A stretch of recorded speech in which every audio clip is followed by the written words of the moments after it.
अब प्रसंग चल रहा है कि भजन करो उस रबदा जो दाता है कुल सबका।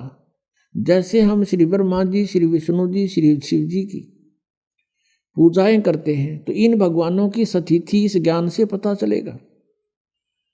अब क्या होता है कि जब भगवान शिव ने देखा कि अस्थि पिंजर भी नहीं रहा तेरे पास, फिर उसका मोह भंग हो गया।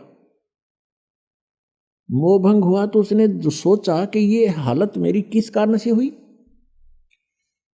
उसने अपनी सूझबूझ से ये ढूंढा, इसका कारण खोजा कि भी मैंने विवाह करवाया और पत्नी पर विश्वास किया।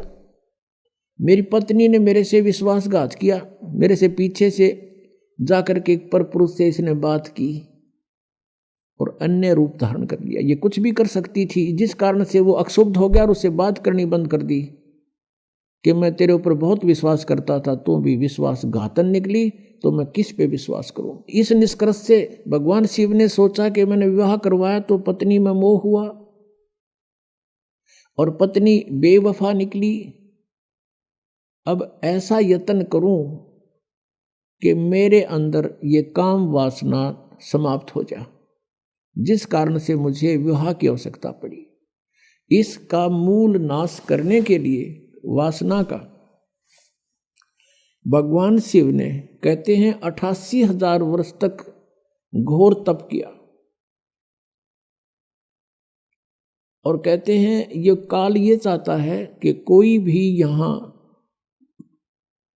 प्राणी विवाह के बिना ना रहे, यानी वासनाओं को कोई कंट्रोल ना कर ले।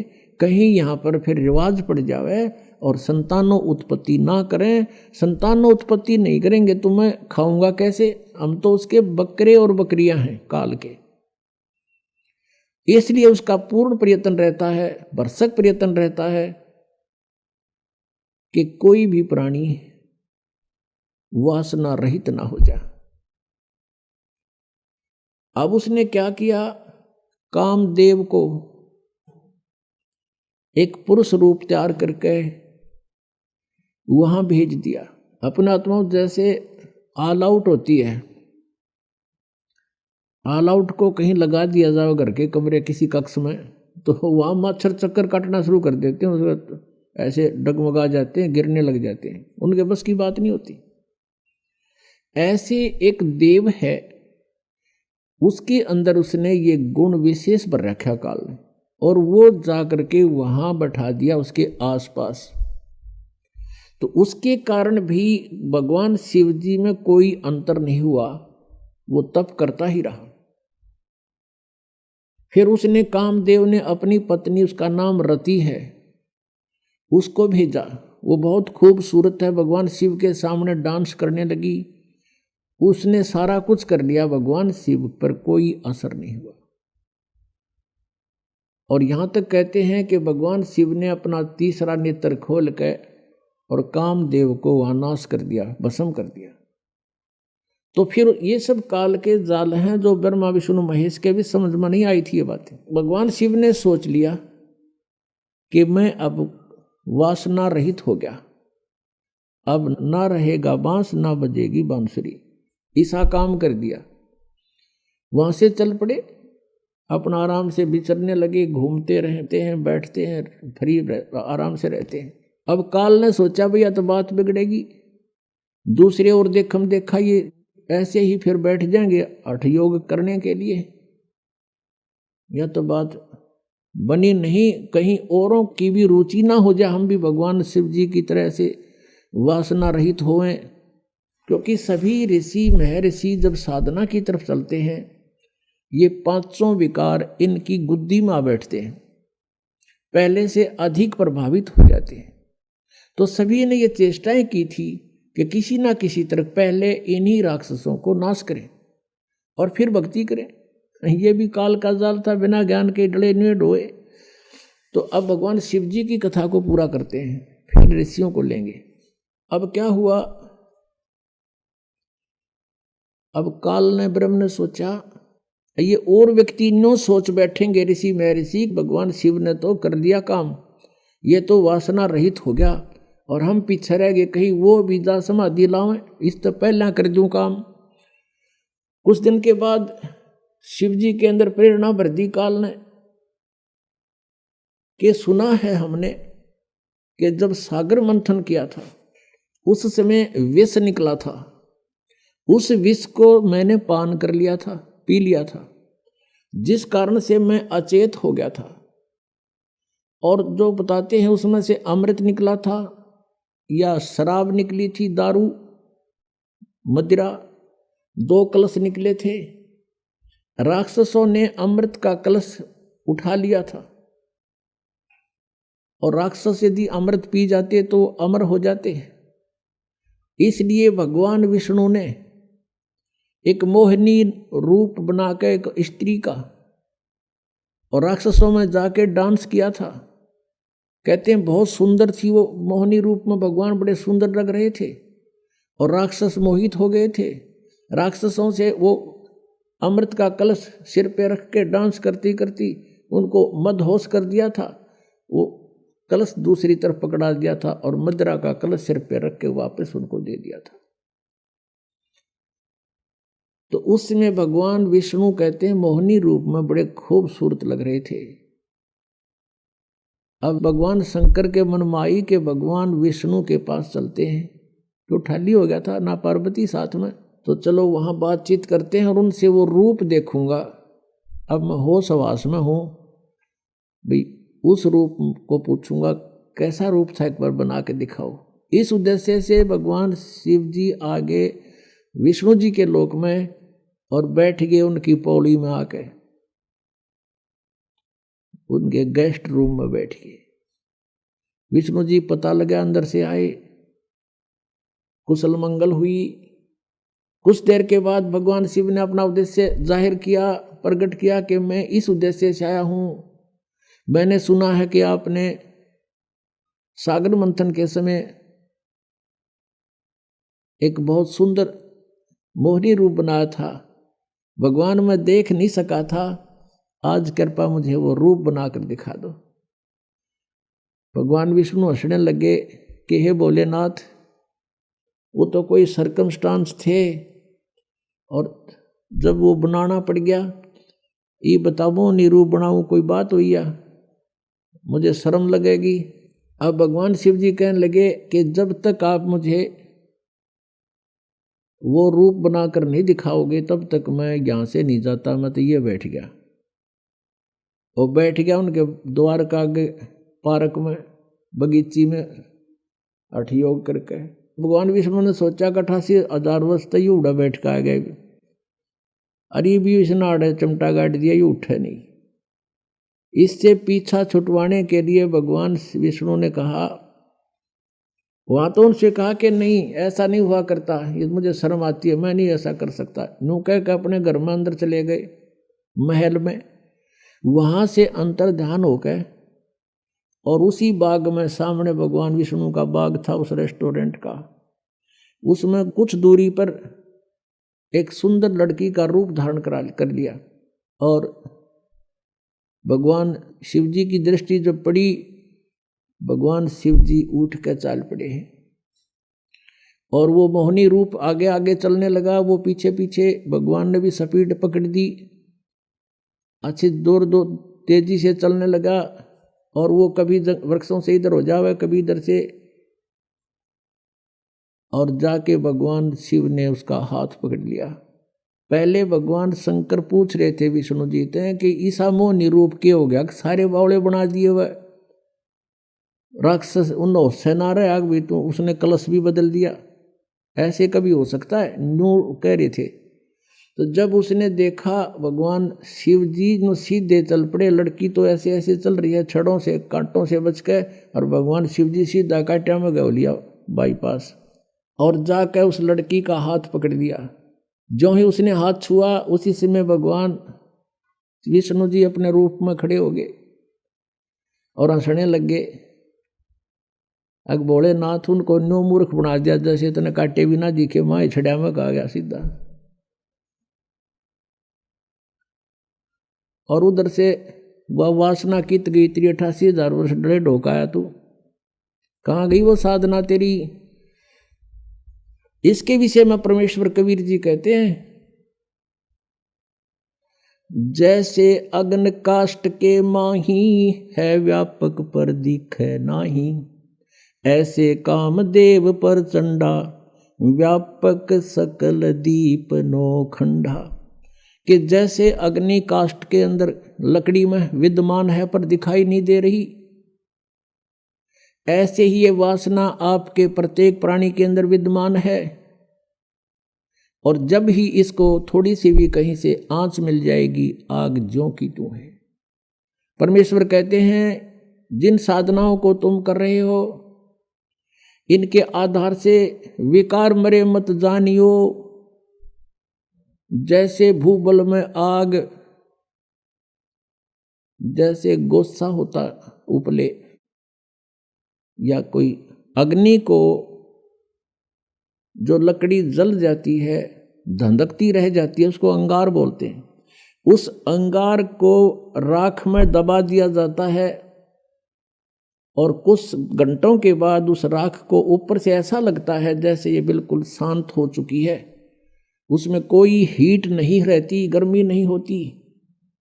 और जब उसको निकाला जाता है तो वो आग, वो लकड़ी पहले से भी अधिक तेज मिलती है, धंधकती मिलती है, वो कोयला। तो यहाँ परमात्मा कहते हैं जो साधनाएं तुम करते हो ये व्यर्थ प्रयत्न डले ढो रहे हो। विकार मरे मत जानियो, जो भूबड़ में आग, ये थोड़े से दिन शांत हो जाते हैं और जब भी अवसर आता है ये न्यू के न्यू एज इट इज मिलते हैं। इनका तरीका बताया परमात्मा ने, जो हम साधना बताएं और ज्ञान आधार से ये आपके जो विकार हैं ये शांत हो जाएंगे और धीरे धीरे ये बिल्कुल नॉर्मलाइज हो जाएंगे। खत्म नहीं होते लेकिन नॉर्मलाइज हो जाएंगे और ज्ञान के रस्से से ये बांध दिए जाएंगे, फिर ये हिल नहीं सकते। अब कितना ही शरारती पशु है, उसने अच्छा करड़ा बांध दिया मोटे रस्से थे, वो करें जाएगा फूं फूं, अपनी थोड़ी बहुत रेंज होती है उसकी, तो वो हानि नहीं कर सकता। ऐसे ये परमात्मा के ज्ञान से और इस भक्ति की शक्ति से ये ऐसे कंडम हो जाएंगे। ये बकवास करेगा, मन की आदत है, क्योंकि किस ब्रह्मांड का स्वामी है, लेकिन इस ज्ञान रूपी रस्से से ये इतना तगड़ा बांध दिया जाता है, ये अपनी मर्यादा को लांघ नहीं सकेगा। अब प्रसंग चल रहा है कि हम जिन भगवानों की भक्ति करना चाहते थे और जिनको हम सुखी मानते थे, उनकी ये हालत है। और जिन मंदिरों में हम जाकर पूजा करते थे वो स्थान क्या था? अब तत्व ज्ञान की इस रोशनी से अब हमें ज्ञान हुआ। अब जैसे कोई भी साधक है, क्योंकि ये आत्मा जब से भगवान से बिछड़ी है, कुछ ही समय के बाद इसको उसकी आवश्यकता महसूस होगी थी, और उसके बाद ये उसी दिन से प्रयत्नरत है, प्रयत्नशील है कि मुझे वो परमात्मा, वो सुख मिले जिसको मैं छोड़ के आई थी। तो यहाँ के इस झूठे सुख को इस काल ने आधार बता दिया। कबीर साहब कहते हैं झूठे सुख को सुख कहे, ये मान रहा मन मोदे, ये सकल तभी ना काल का भाई, कुछ मुख में कुछ गोद। झूठे सुख को सुख कहे। झूठा सुख क्या है? पुत्र हो जा, पुत्री होगी, एक कार हो, एक कोठी हो जा, और फिर कोई पोस्ट मिले, या तो कोई अधिकारी ऊंचा बन जाऊं, या फिर कोई एमएलए, एमपी, मंत्री, मुख्यमंत्री, प्रधानमंत्री बनूं, ये आशा रहती है। अब परमात्मा कहते हैं यहाँ 21 ब्रह्मांड में जिस तरीके से तू सुख ढूंढ रहा है, इस सुख नहीं है। और सुख भी कैसे होगा? जिन वस्तुओं को तू संग्रह करके प्राप्त करने की इच्छा से और संग्रह करता है, वो सुखदायी नहीं है। निर्धन सोचता है धनवान सुखी, धनवान को सोपन में भी सुख नहीं है। उसका बहुत बड़ा व्यवसाय होता है, पता नहीं कहाँ घाटा हो रहा है, कहीं लाभ हो रहा है। रात और दिन उसी चिंता में, टेंशन में वो सो जाता है, नींद भी नहीं आती है, फिर उठ जाता है। अब धनवान सोचता ही राजा लोग सुखी होंगे, मंत्री, मुख्यमंत्री, प्रधानमंत्री, एमएलए, एमपी, इनको स्वप्न में भी सुख नहीं है। क्योंकि जो एमएलए या एमपी बनता है वो बहुत से व्यक्तियों का नुमाइंदा होता है, और कोई ना कोई उसकी बाह पकड़ने रहे, चल मेरा काम कर। दिन में 100 आदमी जावेंगे तो 100 झूठ बोलनी पड़ेंगी उसने, वो इतना किस किस के काम करा देगा। और बैठा होगा घर, फोन पर कह देगा, कह दो बाहर जा रहा है, यानी टेंशन रहित नहीं हो सकता। यही स्थिति मंत्री और मुख्यमंत्री, प्रधानमंत्री की जानो, तो यहां जीव सुखी नहीं, और पिछले पुण्य का नाश कर रहे हैं अपने का ये। अब परमात्मा कहते हैं, अगम निगम को खोज ले, बुद्धि विवेक विचार, उदय अस्त का राज मिले, तो बिन नाम बेगारे। ओए होए, तुम देख एमएलए, एमपी, सरपंच बन गए, इसम का पीटन लग गए। कहते हैं उदय अस्त का राज तुम्हें दे दे, और यदि ये भक्ति तुम्हारे पास नहीं है तो तुम बेगार कर रहे हो। बेगार, बेगार की परिभाषा बताते हैं। एक समय एक टेम्पू वाला प्रतिदिन सवारी लेने आता था, वो एक दिन नहीं आया। अगले दिन उसके साथियों ने पूछा कि दूसरे जो टेम्पू वाले थे कि कल नहीं आया, क्या कारण था, कुशल तो है। उसने बताया, कल मैं बेगार में फंस गया था। आज से 40 वर्ष पहले की बात है। उस समय क्या होता था, पुलिस वालों के पास कन्वेंस नहीं होते थे थानों में, और वो किसी ऐसे ही ट्रैफिक में से किसी की कोई जीप पकड़ दी, या कोई बड़ा 3 व्हीलर था वो पकड़ लिया, उसको ले गए कहीं रेड लगाने के लिए, मुर्जिम पकड़ने के लिए, या कहीं उन्होंने छापा मारना होता है, रेड डालनी होती है, वहाँ ले गए। तो उस दिन क्या होता है, उसको 4 बजे उठा लिया सुबह, और ले गए इधर के उधर, उधर के उधर, चलो वहाँ चलो वहाँ। और वो तेल भी अपने पल्ले से डाल रहा है, खाना भी अपने पल्ले से खा रहा है, और 1 मिनट की फुर्सत नहीं, सारा दिन इधर चल उधर चल। रात के 12 बजे छोड़ा, तो सुबह बता रहा था, कल मैं बेगार में फंस गया, 200 रुपये का नाश हो गया। उस समय 200 रुपये आज के 20,000 रुपये, समझ लो कि 20,000 रुपये घर पे खर्च कराया, और 1 मिनट की फुर्सत नहीं, चलो चलो रही, रेल बनी रही मेरी, और 200 रुपये भी अपने पल्ले से बर्बाद कर दिया, पूंजी भी नष्ट करी। इसको बेगार बोलते हैं, यानी इनकम हुई नहीं और खर्चा खूब, 1 मिनट चैन नहीं, समय नहीं, कहीं भी रेस्ट नहीं। तो ऐसे ये उदय अस्त का राज भी किसी को मिल जाए पूरी पृथ्वी का, वो राजा भी ऐसे बेगार कर रहा है, क्योंकि वो अपनी पिछली पूंजी को बर्बाद कर रहा है, और चैन 1 मिनट की नहीं उसने। पुण्यात्मा, हम सुख की परिभाषा ही बोल चुके हैं। एक व्यक्ति के 3 बेटे थे, एक की मृत्यु होगी। अब वो रोए बेचारा, उसको सांत्वना देने के लिए आए। उनमें से एक व्यक्ति ऐसा भी था जिसका एक का पुत्र था, और उसकी मृत्यु भी 3 वर्ष पहले, 4 वर्ष पहले हो चुकी थी। तो उन्होंने बताया, वो सांत्वना व्यक्त करने वालों ने, कि भाई अब कुछ नहीं बनने वाला, संतोष करो, देखो इसका इकलौता पुत्र था, वो भी मृत्यु को प्राप्त हो गया, इसने भी संतुष्टि कर ली, सब्र करो।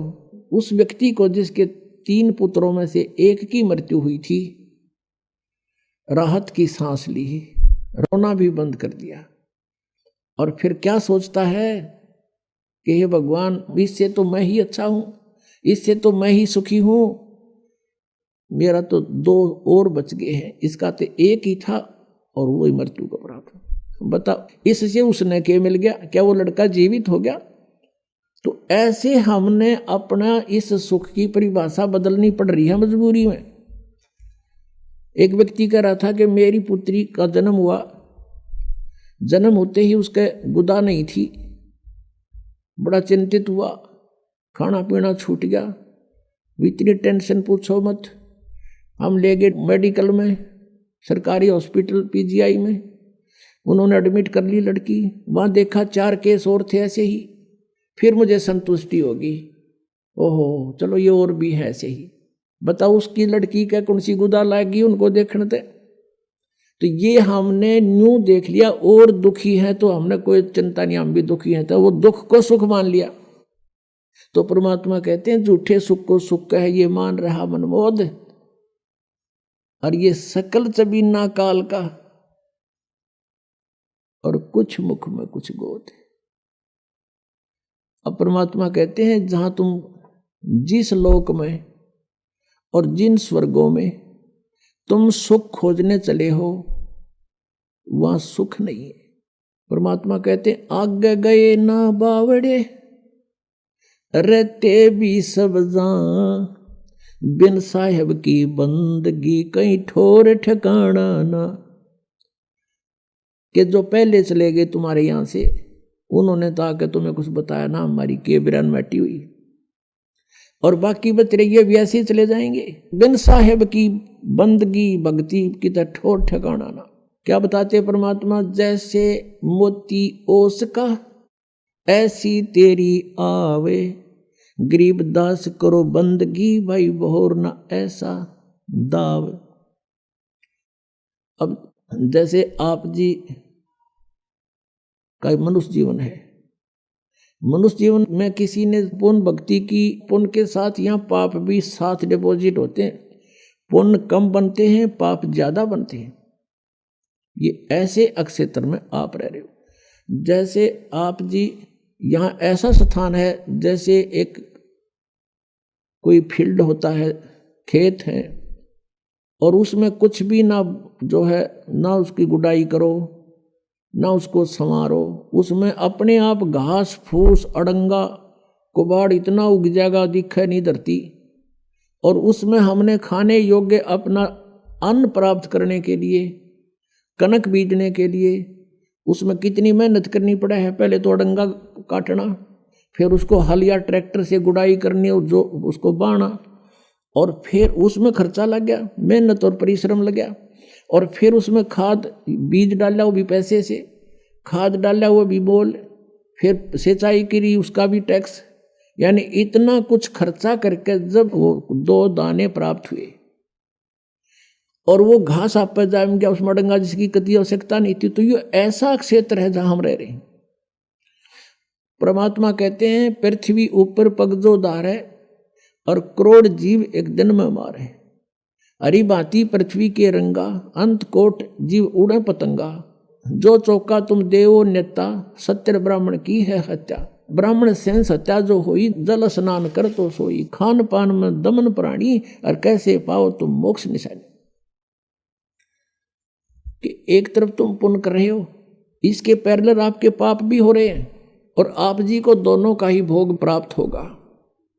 आपके पुण्य अलग से लिखे जाते हैं और पाप अलग से लिखे जाते हैं। आप पुण्य के आधार से स्वर्ग गए,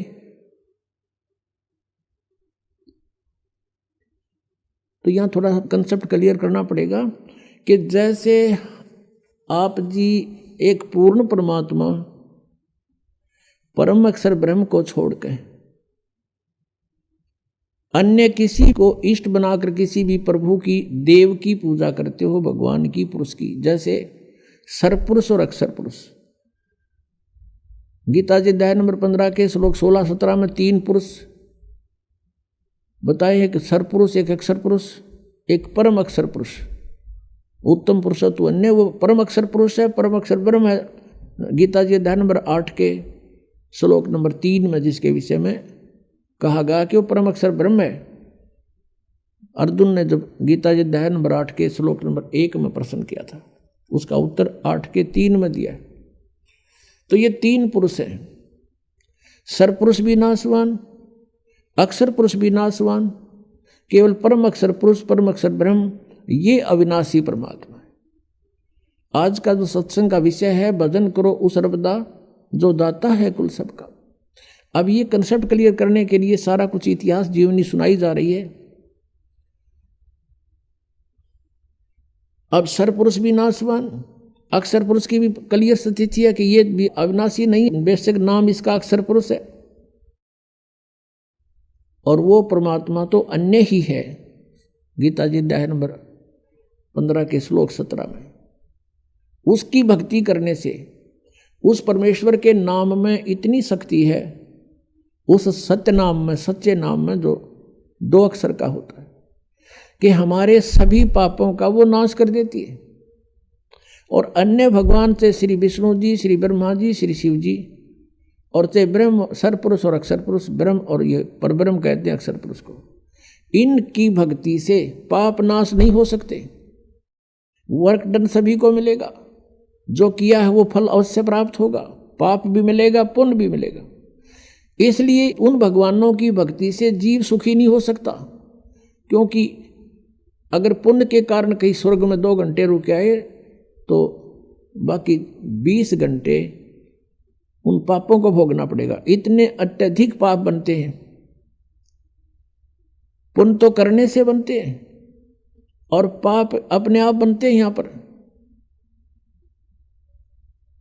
अब प्रसंग क्या है, अब कारण क्या है कि जैसे किसी ने लाइसेंस बनवा रखा है, ड्राइविंग लाइसेंस यानी गाड़ी चालक का लाइसेंस बनवा रखा है, सर्टिफिकेट, तो वो गाड़ी चलाता है, यदि उससे दुर्घटना हो जाती है तो वो 90% बरी है कि भी ये ट्रेंड आदमी है, ये अनजान नहीं था, इत्तेफाक से दुर्घटना होगी, किसी दूसरे की भी गलती से हो सकती है।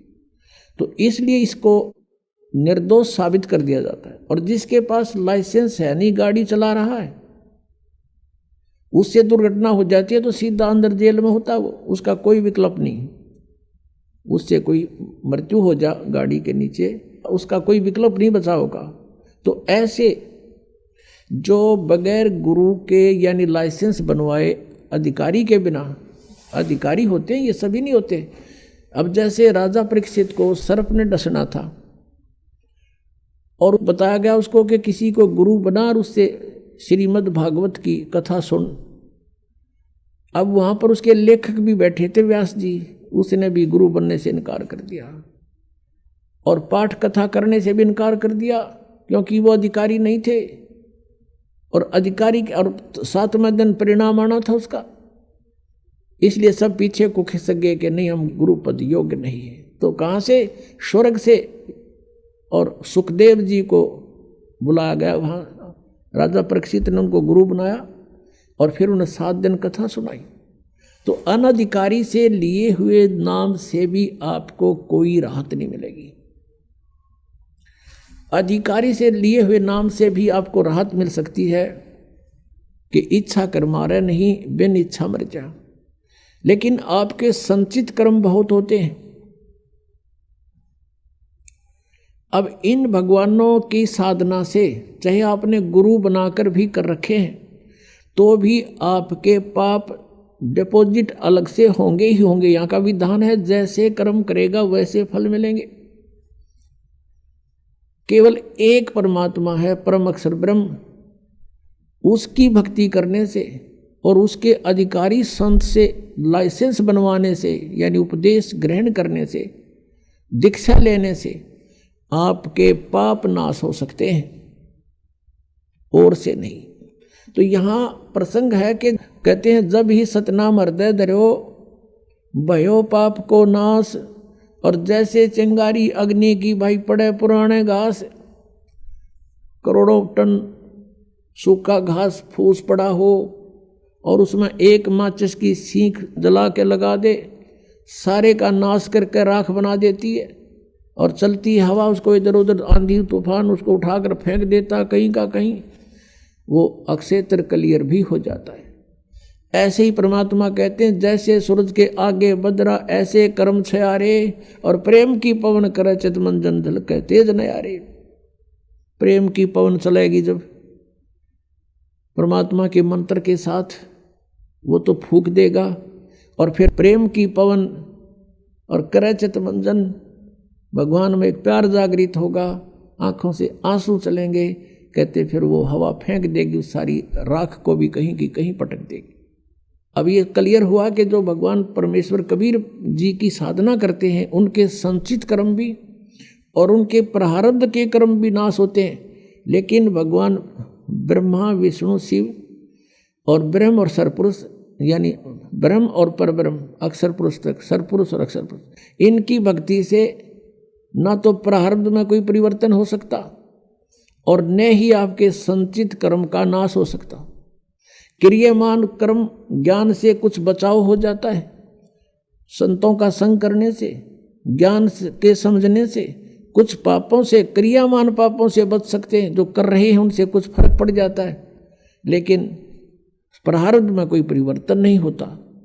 जैसे भगवान श्री विष्णु जी को श्राप दिया था नारद जी ने भगवान से विष्णु रूप मांगा था, हरि रूप विवाह कराने के लिए, और विष्णु जी ने उनको यानी भगवान ने उनके बंदर का मुंह लगा दिया। जब नारद जी को पता चला कि तेरे साथ शरारत कर दी विष्णु जी ने, उसको श्राप दे दिया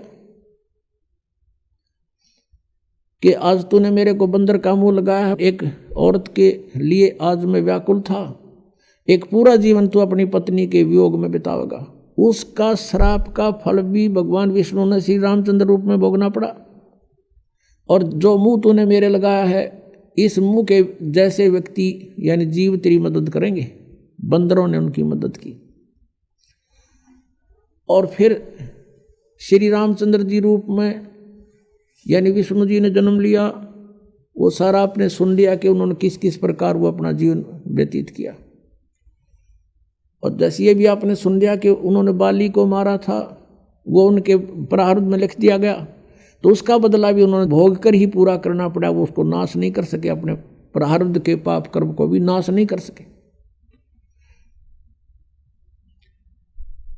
वो भी भोगना पड़ा।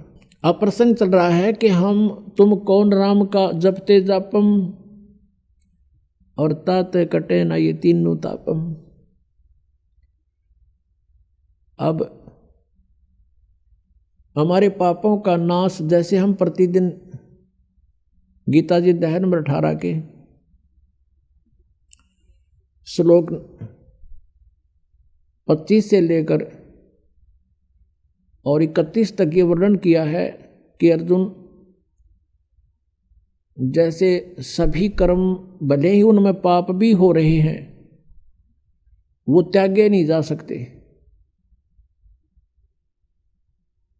किस प्रकार, कौन से कर्म, जैसे खाना बनाते हैं उसमें भी जीव हिंसा होती है, पोछा लगाते हैं, लीपते थे पहले मड प्लास्टर थे गाय के गोबर और मिट्टी से, उसमें भी जीव मरते हैं।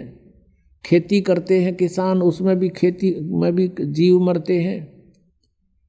तो ये कर्म, जैसे व्यापारी व्यापार करता है उसमें भी जीव मरते हैं, कणक तोलते हैं और सौदा करने के लिए इधर उधर जाते हैं गाड़ियों में या वैसे पैदल। तो ये कर्म त्यागे नहीं जा सकते, ये कर्म होंगे ही होंगे।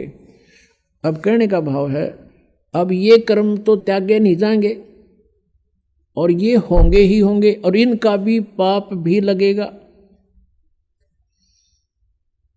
लेकिन जब हम पूर्ण परमात्मा से वो लाइसेंस बनवा लेंगे, यानी पूर्ण परमात्मा की शरण में, और उसके प्रतिनिधि से ड्राइविंग लाइसेंस अर्थात दीक्षा प्राप्त कर लेंगे, उसके बाद इन कर्मों का फल आपको भोगना नहीं पड़ेगा। उसमें परमात्मा ने बताया है कि इच्छा कर मारे नहीं और बिन इच्छा मर जा, कह कबीर तास का फिर पाप नहीं लगा। हम अपने उद्देश्य को लेकर के सफर कर रहे हैं। जैसे किसान खेत में जाता है, फिर हल जोतता है, यदि उसके पास ये नाम नहीं है, ये सच्चा नाम नहीं है, तो उसकी कहते हैं एक हलाई में, एक हलाई ज़्यादा से ज़्यादा 30 फुट चौड़ी और 200 फुट लंबी ला लो, 40 फुट चौड़ा और 200 फुट लंबा, ये एक क्षेत्र, इतने टुकड़े में एक हलाई में हाड़ी को, किसान को इतने पाप हो जाते हैं जैसे 1000 कसाईयों को लगते हैं। अब वो पाप उसके बैंक अकाउंट में लिखे गए, फिर उसको पुण्य भी मिलता है किसान को। जैसे खेती बनी, उसमें से कनक झड़के जमीन पर गिरी, उसको जीव जंतु कुछ पक्षी खा रहे हैं, कुछ कीड़े मकोड़े उठा ले गए, बिलों में ले गए ठा के, तो उससे उसका पुण्य भी बना। वो तो पुण्य और पाप दोनों भोगे ही समाप्त होंगे, और फिर परमात्मा के नाम से हमें वो जो पाप हाली को नहीं लगेंगे, क्योंकि उसकी इच्छा वहाँ जीव मारना नहीं है। परमात्मा ने विधान बताया है कि ये अन्न खाओ तुम और ऐसे खेती करो। परमेश्वर ने अपने विधान में कहा था, एक किसान था और बैलगाड़ियों से ट्रांसपोर्ट का काम करता था। वो बहुत बड़ा धर्मात्मा, अच्छी पुण्यात्मा था, और उसके घर पे एक साधु रहता था, भक्त साधु, लाल कपड़े यानी संत वेशभूषा में, और वो किसान उसकी बहुत मदद करता था, बहुत सेवा करता था। अपने घर पर रख लिया उसको, वो कहीं बाहर देखा तो उसको घर ले आए कि महाराज हमारा पुण्य हो जाएगा, आपकी भक्ति बन जाएगी, आपको तो 2 रोटी चाहिए, हमें सेवा संत की मिल जाएगी। साधु सेवक था वो किसान।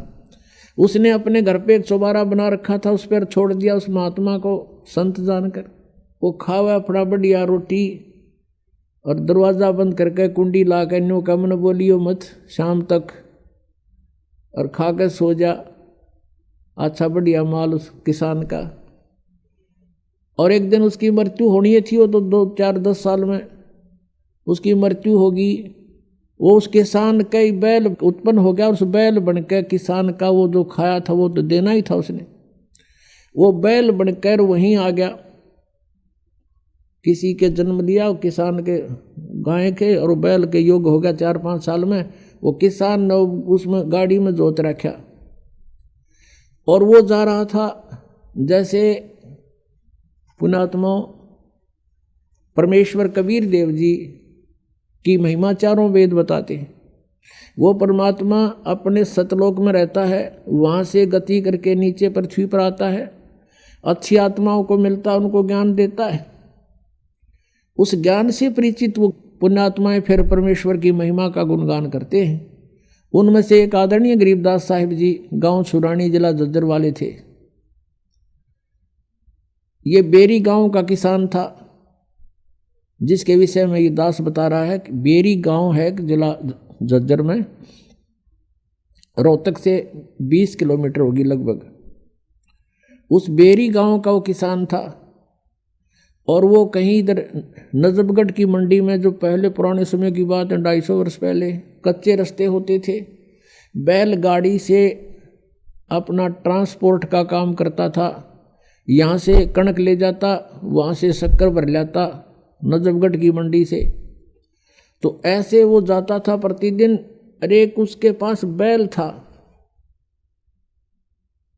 गोरे से रंग का, और वो बैल चलता चलता गाड़ी में बैठ जाता था, चला नहीं था। फिर उसका दे लट्ठा अच्छी पिटाई करके फिर खड़ा होता था, फिर कुछ देर दूर चलता था, फिर बैठ जाता था। एक दिन ऐसे ही करते करता वो नजफगढ़ की मंडी से आ रहा था, और सुबह सुबह गरीबदास जी उसी रास्ते पर बनी हुई एक कुएं पर स्नान कर रहे थे। वो बैल आकर वहाँ बैठ गया, और लाल किसान ने ठा कर लट उसका मट शुरू करे, अगी इसका यूँ है तरीका उठने का। तब गरीबदास साहिब जी जो परमात्मा से परिचित थे, उसने कहा कि भाई किसान, और लाल मत मारा इसके। क्या करूं भाई भगत, इसने तो मेरा लहू पी लिया है। 1 किलोमीटर चल रहा है, आध घंटा बैठा रहे है, फिर न ठावा तो लट लुट मार के ठावे हैं, इसने तंग कर लिया। अब क्या हुआ, गरीबदास जी उठे, अब भाई मारे मत इस पशु का, डट जा, रुक जा। अब गरीबदास जी ने जाके कान में उसका कुछ फूंक सी मारी,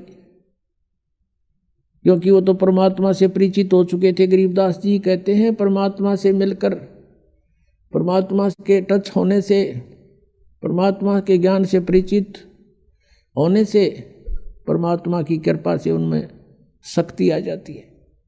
और दिव्य दृष्टि गरीबदास जी की परमात्मा ने खोल रखी थी। अब उसके कान में गरीबदास जी ने कुछ बोला, बैल एकदम खड़ा हो गया और कह दिया, भाई अकी मारिए मत इसके, ये रुकेगा नहीं। अब वो ले गया जोत के गाड़ी, उसका नाम पूछ लिया। गांव में जो छोटा सा गांव था छुडानी, 40-50 घर होंगे मुश्किल से। क्या नाम है आपका? कि गरीबदास नाम है मेरा भाई, और बलराम मेरे बाप का नाम है। अब वो बैल डटा नहीं डटा, वो तो जाकर पहुंच गया वहां पर। अगले दिन फिर 2-4 दिन के बाद फिर वापस चला, वो उसी तरह चले। अब सरलाल ने सोचा, भाई यू आदमी कौन था, इसने के मंत्र मार दिया इस बैल के, यू तो सिद्ध पुरुष दिखा, कोई साधुओं की भूख उसने थी। उसने गांव में आकर पूछा, उसी रास्ते में पड़े था, कि भाई गरीबदास नाम का है बलराम का एक गरीबदास है, उसका घर किस है? तो वो गरीबदास जी का कोई शिष्य मिल गया उसने। तो वो बोला, भाई वो आम आदमी को नहीं, वो तो परमात्मा समझ लो, उन्नत है, भगवान मिले थे और संत है, वो आम आदमी नहीं है। ने बोला, भाई जब बात या बात बनी। कहने लगा, मैंने उसे दर्शन तक कराओ, कहाँ है उसका घर, बता दिया कि वो सामने में ले चलता हूँ। वो शिष्य लेकर गया, शिष्य ने प्रणाम किया और लाल ने प्रणाम किया। उसने देखा ऐसा बुढ़ा ठोठ ही बोलो तो मठ, जो आज खखाट ठहरा, मेरी तो जीवन बदल दिया। ना तो रोज बिरान माटी हो रही थी, 3 दिन का काम 1 हफ्ते में करे था यो। अब दूसरे बैल तभी आगे चले है। तब उसने पूछा कि हे महाराज जी, आपने इस बैल के जादू कर दिया? तब गरीबदास जी ने पूछा कि भाई एक बात बता, तेरे घर पे कोई बाबा जी रहा करता? अखां जी रहा करता, और आपने खूब गे चलवे खुआए चुरमे कर करके उसताई अखां जी खूब सेवा करी महात्मा की। उसने कहा, मैंने भाई भक्ति ना करी, तेरा खा गया और सो गया। अब यू बैल वो बाबा जी है, अब ये तेरे लठ खा पूरे करे। आदत इसकी विवाह बिगड़ रही है, खाऊर सो जाऊं, गरीब के सोने दे है। तो इसने ये भी इसका लठ मारा है, हर तेरे पूरे कर रहा है। भाई मैंने इसको यही कहा, भाई लठ खा के कर ले, अर्चे राजी खुशी कर ले बेटा, ये तो तने पूरे करने पड़ेंगे। खाओ था चूरमेर सो जा था। तब इसका यह बात समझ में आ गई, भाई मेरी आज्ञा का पालन कर दिया, तेरे पूरे करेगा भी वो। अब पुण्यात्माओं कहते हैं, सत्संग की आधी घड़ी और परमात्मा कहते तप के वर्ष 1000 तो भी बराबर है नहीं, कहे कबीर विचार। अब देखो करे करावे साइया मन में लहर उठा, दादू से दर्जीव के वो आप बगल हो जा। अब वो परमात्मा का शिष्य था कभी किसी जन्म में। ऐसे जो सर्कमस्टांस होते हैं परमेश्वर करता है, और उसने भक्ति करी को ना, फिर 84 लाख योनियों में जा फंसा। अब वहाँ भी उसको राहत दिला दी। अब हरलाल के मन में ये आई कि भाई महात्मा था, अपनी करनी पाओगा, आज के बाद मैं इसने बैल न कति प्रयोग नहीं करूँ। वापस ले जाके उसके बाद गाड़ी उड़े छोड़ दी, 9 की 9 बैलगाड़ी खाली कर लिया, दूसरा बैल मोल लिया, वो जोत दिया, पाछे बांध के घर ले गया। घर जाके अलग से बांध दिया, चारा चरावे पानी प्यावे, प्रयोग नहीं किया। अब उसको वहाँ भी राहत दे दी, परमात्मा ने दिवा दी अपने हंस को। कोई था पिछले जन्म का निकम्मा, खाओ था सो जा था। अब उसके बाद हरलाल ने सोची, भाई इस महात्मा से तो कुछ ज्ञान सुनना चाहिए। फिर परमात्मा ने ज्ञान सुनाया, कोट जन्म तन भरमत हो गए, कुछ ना हाथ लगे रे, कुकर सुकर खरबा बोरे, कौआ हंस बगारे, सारी कथा सुनाई। अब एकदम प्रभावित हो गया वो किसान हरलाल, और उनको ये कर्मों से परिचित कराया कि 1 अलाई और 1000 कसाई बराबर पाप लगा है। तो इस चीज़ से वो प्रभावित हुआ और कहने लगा, भगवान मुझे तो अपने पास ही रख लो। गरीबदास जी से कहा। गरीबदास जी बोला, भाई हमारा मार्ग अब ऐसे रखने का नहीं है, हम तो वो विधि बताते हैं जिससे तुझे पाप नहीं लगेगा। अब खेती करूं तो उसमें पाप लगे। हरलाल बोले, और ये गाड़ी बाहू इसमें पाप लगे, आपने विधान बता दिया सारा। अब भगवान यूँ कर्म मेरे तत्व को ना और मुझे अपने पास रख लो, आपकी सेवा कर दूंगा।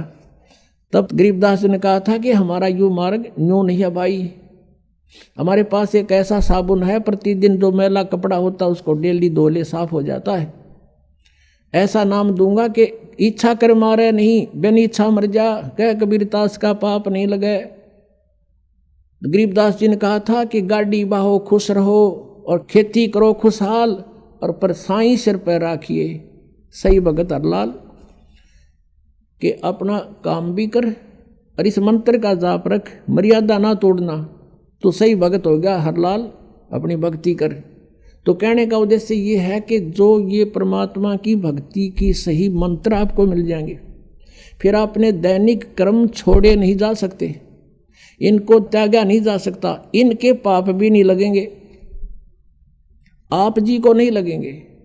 और इस मंत्र के अतिरिक्त चाहे कोई कबीर पंथी भी अन्य कोई कबीर साहिब की शरण ग्रहण करवा रहा है, वो नकली है, उसमें ओट मालिक की उनको नहीं है।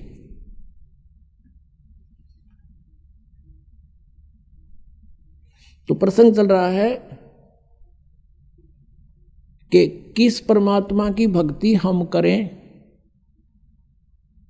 और कौन से भगवान से हमें पूर्ण राहत मिलेगी। तो ऐसे जो साधना आपने देखी, भगवान विष्णु, भगवान ब्रह्मा, भगवान शिव जी की साधना, और उनकी आप पे दुर्गति, आप ही कर्मों के फल को उन्होंने भोगना पड़ता है। तो इनके उपासकों को क्या राहत मिलेगी, अंडरस्टूड है। ब्रह्म के बारे में आपको बता दिया कि ब्रह्म का ओ मंत्र है, और ब्रह्म केवल 21 ब्रह्मांड का स्वामी है, यह सरपुरुष है, इसको ज्योति निरंजन भी कहते हैं। इसकी भी मृत्यु होती है, इसके अंतर्गत जितने भी प्राणी हैं ये भी स्थिर नहीं है।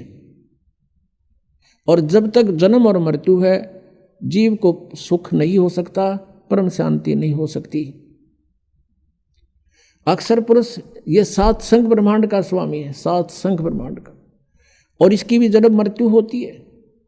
इसके अंतर्गत सभी प्राणी भी नाशवान है, भले उनकी आयु लंबी है, और सभी योनियां उनको भोगनी पड़ती है।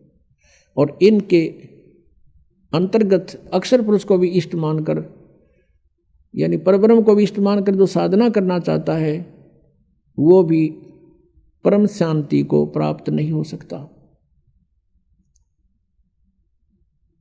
केवल परम अक्षर ब्रह्म, परम अक्षर पुरुष, उस परमात्मा की भक्ति और उसी के नुमाइंदे परम संत से लेकर जो करेगा उसको सब लाभ होगा। एक समय गरीबदास जी जो परमात्मा से परिचित हो चुके थे, सतलोक सचखंड को स्वयं आंखों देख कर आए थे अपनी आत्मा से, उनको वापस छोड़ दिया था कबीर परमेश्वर ने, उनके ज्ञान योग को खोल दिया था, दिव्य दृष्टि को खोल दिया था। उसके बाद कबीर परमेश्वर ने अपने उद्देश्य अनुसार उनसे अपनी अमृतवाणी, अपनी महिमा का ज्ञान पुनः उच्चारित करवाया गरीबदास साहिब जी से। आदरणीय गरीबदास साहिब जी ने वो वचन परमात्मा की आंखों देखी महिमा बोली, और एक गोपाल दास नाम के एक दादूपंथी संत थे, उन्होंने, भगत ने, वो सब परमात्मा की महिमा की वाणी गरीबदास जी के मुखारविंद से उच्चारित लिपिबद्ध की गई। उस वाणी में इतनी कसक है, जैसे आप जी को हम नित्यनेम के लिए देते हैं, सुबह सुबह की वाणी, शाम की आरती, दोपहर की रामायणी, 3 समय की हम आपको भक्ति बताते हैं। ऐसा ही वेदों में विधान है कि परमात्मा की भक्ति 3 समय की होती है। तो वो साधना करते हुए गरीबदास जी के कुछ शिष्य हो गए थे, वो साधना करते हुए जहाँ भी जाते थे वो अपने नित्य नियम अवश्य करते थे। लुधियाना के पास एक वासियर गांव है, लुधियाना के पास वासियर गांव का एक बहुत बड़ा किसान था, राम राय नाम था उसका, और गांव में एक नाम और रख लिया कर, न्यारा, झुमकरा, उसका नाम झुमकरा भी रख रखा था, वास्तविक नाम उसका राम राय था। एक गरीबदास जी का भक्त उस वासियर गांव के बाहर गर्मियों के समय था, सुबह सुबह स्नान करके एक तालाब में, और उसी तालाब के ऊपर बराबर में बैठकर एक पटड़ी सी पे बिछा कर वहाँ अपनी चद्दर बैठ कर भगवान के नित्यनेम कर रहा था, सुबह की वाणी बोल रहा था। और ये राम राय जी सुबह सुबह फ्रेश होने के लिए गए थे। उसने देखा कि एक बहुत ही अच्छे सुरीली आवाज़ से भगवान की वाणी कोई भगत उच्चारण कर रहा है, और ये पंजाब के लोग वाणी के बड़े कायल होते हैं, इसके ऊपर बड़े आसक्त हो जाते हैं, इनको इनकी वैल्यू का पता है। तो राम राय जी जाकर बैठ गए उस भगत के पास में, सारी वाणी सुन ली। जब उसने अपना पूरा कर्म कर लिया तब राम रमी हुई, कुशल मंगल पूछा, कौन कहाँ से आया तू? उस भक्त ने बताया कि मैं ऐसे ऐसे उस गांव का हूँ और किसी कामवश जा रहा था, पहले पैदल चलते थे और यहाँ बैठ के मैं अपनी भक्ति कर रहा था। तब उस राम राय ने पूछा कि ये वाणी गुरु ग्रंथ साहिब में तो है नहीं, आप किसकी वाणी पढ़ रहे थे? बहुत ही आत्मा को खींच रही थी ये वाणी, इसके शब्द मेरे हृदय में जगह बना रहे थे। तो उस भक्त ने बताया कि मेरे गुरुदेव के द्वारा बोली अमृतवाणी है। राम राय ने पूछा कि ये संत ऐसी अमृतवाणी जिसने बोली है वो विद्यमान है शरीर में या शरीर छोड़ गया? भक्त ने बताया कि अभी विद्यमान है। पूरा एड्रेस ले लिया राम राय ने। वो सरदार जी वहाँ से चल पड़ा। वहाँ से चलते चलते कहाँ पहुँचा? गांव छुडानी में। जो ही वो सुबह सुबह पहुँचा तो गरीबदास साहब जी वो किसान थे, खेती करते थे, जमीन बहुत थी। और एक क्योंकि ये संत जो होते हैं वो भगवान से परिचित हो जाते हैं, सभी ज्ञान से परिचित थे। ऐसे ही वेदों में लिखा है कि जैसे यजुर्वेद अध्याय नंबर 40 के मंत्र 15 में लिखा है, वायु अनिलम अथिदम भस्मांतम शरीरम ओम कर्तु समर किलवे समर कर्तुम समर। ओम नाम का जाप काम करते करते सेवन करो, विशेष कसक के साथ सेवन करो। मनुष्य जीवन का मुख्य उद्देश्य जानकर ओम का जाप करो, ये तो है ब्रह्म साधना। फिर उसने बताया कि उस परम अक्षर ब्रह्म 40वें अध्याय के 17वें मंत्र में तुरंत कहा है यजुर्वेद में कि वो पूर्ण परमात्मा तो ऊपर प्रोक्ष है, वो तो गुप्त है, मैं ब्रह्म हूँ, मेरा एक ओम नाम है। उस परमात्मा की भक्ति करनी है तो तत्वदर्शी संत बताओगे उसका ज्ञान। यजुर्वेद अध्याय नंबर 40 के श्लोक 10 से लेकर 13 तक तत्वदर्शी संत की महिमा की जानकारी दी है, बताई है। उनसे पूछो वो बताओगे। तो वो उनको मिला नहीं, तो उन्होंने जैसे बच्चा कोई गेम खेलता है तो उसका जिला स्तर पर खेलता है तो भी वही नियम होते हैं, और उसको स्टेट लेवल पर खेलता है प्रांत स्तर पर तो भी उसके वही नियम हैं, और जो राष्ट्र स्तर पर खेलेगा नेशनल लेवल पर तो भी उसके वही नियम होते हैं। तो जितने भी साधना है साधक यही नियम थे कि जैसे सूक्ष्म वेद में परमेश्वर ने आके बताया कि नाम उठत नाम बैठत नाम सोवत जागवे, नाम खाते नाम पीते नाम से ती लागवे। यानी कर्म योगी बने रहना और भक्ति करो, चलते फिरते उठते बैठते, कोई विशेष स्थान पर बैठने की विशेष आवश्यकता नहीं। अगर समय है कोई काम नहीं है तो बैठ के करने में कोई पाप नहीं, किसी प्रकार लेट के बैठ के भी कर सकते हो। इस आधार से गरीबदास जी सुबह सुबह अपना खेतों में सैर सपट्टा भी हो जाता और आते समय वो घूम फिर के आते थे और पशुओं का चारा कुछ काट कर खेतों से सिर पे रखकर बंडल बरोटा वो लाते थे। तो अब राम राय ने जाके पूछा, भाई गरीबदास महाराज का घर कहाँ है? कोई भक्त मिल गया, उसने कहा कि सामने चले जाओ। कोई शरीफ साहब भी मिल गया, वो कहने लगा सामने जाओ, और वो उनका मकान है। वहाँ गए तो वहाँ 5-4 भक्त बैठे थे, इंतजार कर रहे थे गरीबदास जी की, प्रतिदिन मिलने आते थे। उनसे पूछा, भाई महाराज जी कहाँ हैं? राम राय ने। उन्होंने कहा, भाई खेतों में गए हुए हैं। राम राय जी ने पूछा, कितनी देर में आएंगे? साधु संत का कोई भरोसा नहीं, आओ तब आ जाना, तो 12 बजे भी आए। उनकी मौज है, खेत में गए हैं, कहीं काम भी लग गए होंगे। अब राम राय जी ने सोचा, भी मेरे तरफ है, संत की दर्शन करूं, पीछे आहार करूंगा। अब 250 कोस आ गए, यानी वहाँ से 400 किलोमीटर पहुँच गया हूँ। 10 कदम और भर लेता हूँ। उनसे पूछ लिया किस साइड में गए हैं, कि साहब ने चला जा रास्ता है। अब राम राय जी उस रास्ते चल पड़े और बता दिया था कि आगे एक कुआं है, एक झोंपड़ी मिलेगी, वहाँ शायद वहाँ मिल सकते हैं। उसने सोचा चल इतनी दूर आया हूँ, साधु के दर्शन करके आहार करूँगा। आगे से क्या देखा, गरीबदास जी आ रहे हैं, सिर पे पशुओं का चारा लेकर, बरोटा ज्वार का, किसान रूप में। वो तो एक सिंपल जैसी वेशभूषा हरियाणा की थी, धोती और कुर्ता, उसी में अपना आ रहे थे। और राम राय जी का दृष्टिकोण था कि साधु संत पावेगा या तो गल में माला होगी, बड़ी बड़ी जटा होगी, दाढ़ी बढ़ी होगी, राख रमा रखी होगी, शरीर के ऊपर हाथ में चमटा होगा, या कति लाल कपड़े होंगे, मुंड मुंडा रखा होगा, तिलक ला रखे होंगे। इस इमेजन से उसने अपने हिसाब से ऐसा इमेजन बना रखा था कि साधु ही साफ पाओगा। उधर से अंतर्यामी थे गरीबदास जी, वो जान गए भगत आवे है। भगत ने पूछा, राम राय ने उससे, गरीबदास जी से, कि भाई किसान, मैंने महात्मा गरीबदास जी से मिलना है। वो कहाँ से मिलेंगे, आपने देखा? इधर बताया कि इधर आए हुए हैं। गरीबदास जी कहने लगे कि आजा भाई मेरे साथ, मैं मिलाऊंगा गरीबदास जी से, आजा मेरे साथ। अगर नहीं इधर बता रहे हैं कि, कहने लगे मेरे साथ आजा, मैं मिलाऊंगा तेरे को। अब गरीबदास जी को पता था, यदि मैंने अब इसको ये कह दिया कि मैं गरीबदास हूं, तो यो मेरी बात भी नहीं सुनेगा, क्योंकि इसने तो महात्मा का जो वो बना रखा ना वेशभूषा, किसी होगी और ऐसा होगा, इसने तो वो सोच रखा महाराज।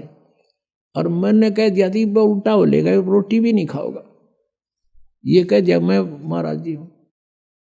वापस आ गए, वहाँ भगत बैठे थे। गरीबदास जी तो आते देखा, सब खड़े हो गए। किसी ने उनका चारा लिया, सिर से उतारा, दंडोत प्रणाम करी, और भक्तों ने पूरा सत्कार दिया अपने गुरुदेव को। अब वो राम राय खड़ा खड़ा देख रहा है, भाई यू कौन है, क्या बात है ये, इसको आदमी दंडोत प्रणाम कर रहे, ये तो सिंपल सा आदमी है मेरे जैसा। और गरीबदास जी के 1400 एकड़ जमीन थी उस समय, 1400 किले। उधर से राम राय भी एक अच्छा जमींदार था, 500-600 एकड़ जमीन उसके भी थी, किसान था वो भी, सरदार जी। अब उसने सोचा यूं किसान बताओ अच्छी जमीन है इसके, अभी सुना मैंने, और बैल बाल बांध रखे। इन्हें सोचा यूं मेरा कैसा किसान है, इसके ये मजदूर होंगे जो इसको प्रणाम करें। अब उसने पूछा रे ये कौन है भाई? उन्होंने बताया गरीबदास जी के शिष्यों ने कि महाराज हैं गरीबदास जी, ये बड़े महापुरुष से पहुंचे हुए। अब राम राय बैठ गया जमीन का ऊपर, कलेजा पकड़ के, अगी इतनी दूर आया और खोदा पाड़ और पाई चुया, यू महाराज जी पाया, देख मेरे कैसा किसान रहता रहा जो भाई। अब वो अंतर्यामी थे गरीबदास जी, उसकी सारी देख रहे थे। यो भगत तो फ्यूज हो गया।